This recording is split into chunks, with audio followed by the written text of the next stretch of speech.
All right, sorry. If a conditional then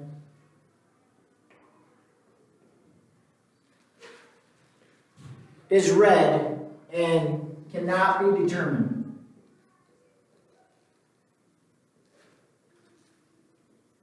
this really means if you read it and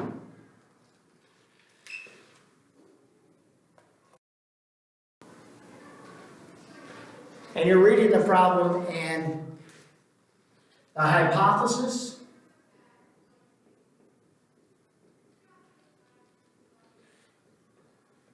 or the conclusion is false right away. So you just read the problem and you realize that whatever you read has to be false. This is the weird one. The whole thing is true.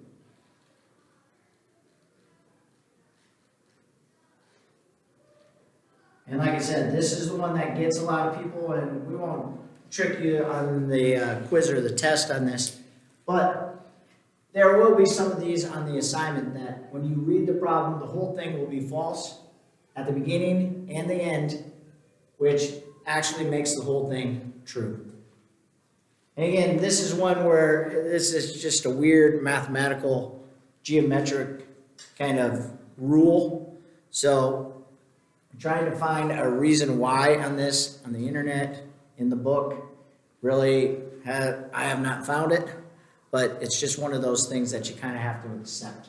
So we'll go through and we'll talk about trues and false here in just a little bit. From there, then, we talk about rewriting problems. And we call these related conditionals. And when you do this, this is where I warned you that there's going to be a lot of writing. This is the part that you will have to do a lot of writing. So these are called related conditionals.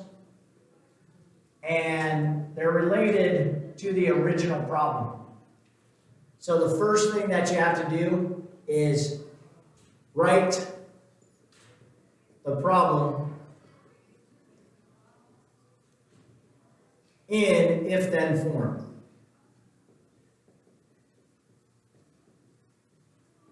Sometimes this will be given to you, sometimes it won't, so you might have to just do this, and that's fine.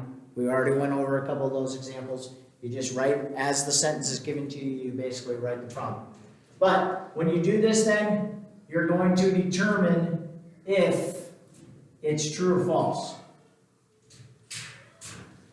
So you're going to read the problem, you're going to determine if it's true or false. If it's false, you need to make sure that you come up with an example that would correct it, or make it true, or make it false. So you just need an example of it. Right? From there, then, you're going to be asked to write other conditionals. And the first one that you're going to be asked to write is the converse. So you really need to understand what the vocabulary is in this next part. All right? So in a converse, basically what you're going to do is switch a hypothesis and conclusion. So you're going to write the problem over again, but you're just going to flip-flop the two. So the conclusion becomes the hypothesis becomes the conclusion. So I would like to call this the old switcheroo. Okay? So then we would reread the question, and you would see what happened to it. Is it now true or false? So originally we would say P is to Q in my if-then statement. So my converse would be just flipping them around. And I would just rewrite it as Q is to P. So the original one, my conditional in the original problem would be if P is to Q, my converse would be if Q is to P. And again, all I'm doing is taking those and flipping them around. And we'll show you an example of this in a second. The next one is called the inverse. Now, we talked about inverse before and other things, especially in like algebra. The inverse is always the opposite operation. So in a sense, the inverse is taking whatever our original one was, and so this is where you got to be careful though, but we're going to take the original conditional and make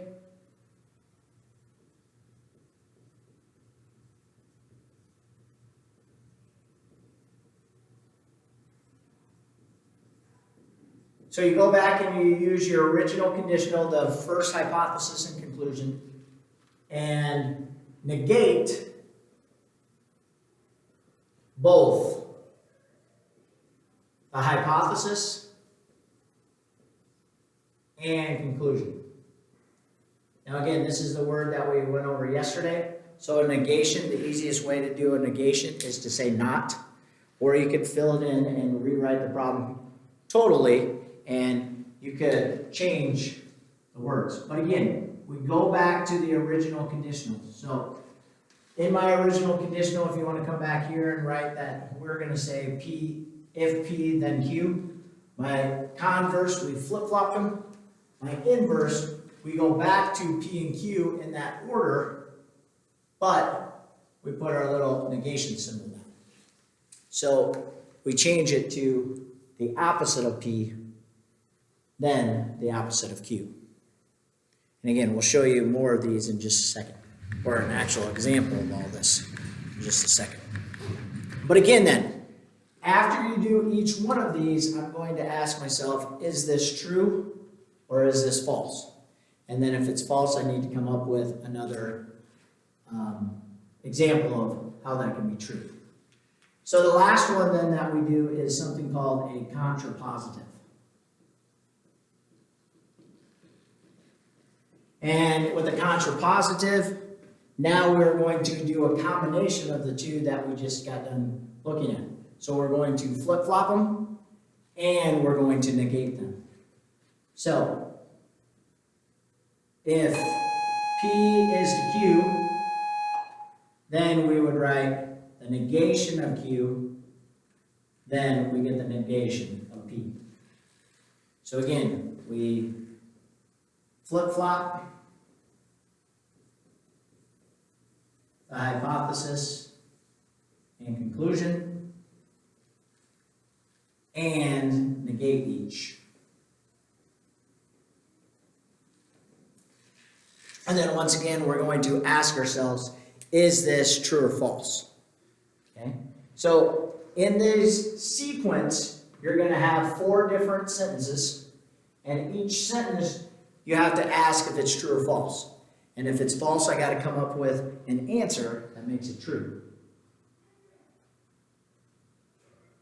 At the very end, when you've come to your final, or have gone through all 4 of the final rewrites, here's a big thing that you can always remember. The original and the contrapositive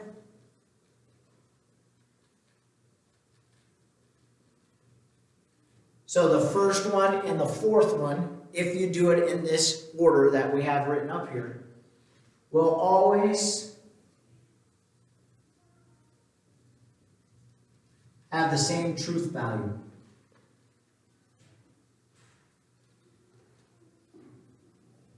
Meaning, if the first original conditional was true, then the contrapositive should always be true. If the first original conditional was false, then the last contrapositive will be false. At the same measure, we could say the middle two. So converse and inverse will always have the same truth value. So if you go through this process and you see that these don't match up, then you got to go back and reevaluate what you kind of thought in the process.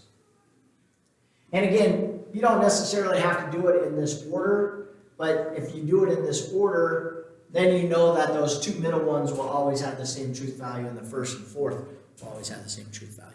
But again, you don't necessarily have to do it in that order. So from there then, we'll look at a couple more examples here of actually doing this entire thing.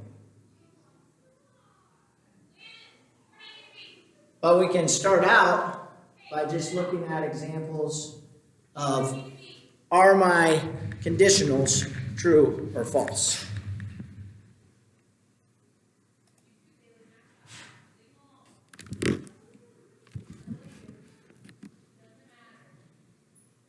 Sorry, just trying to get the camera to focus in here on what we have so you can see an example.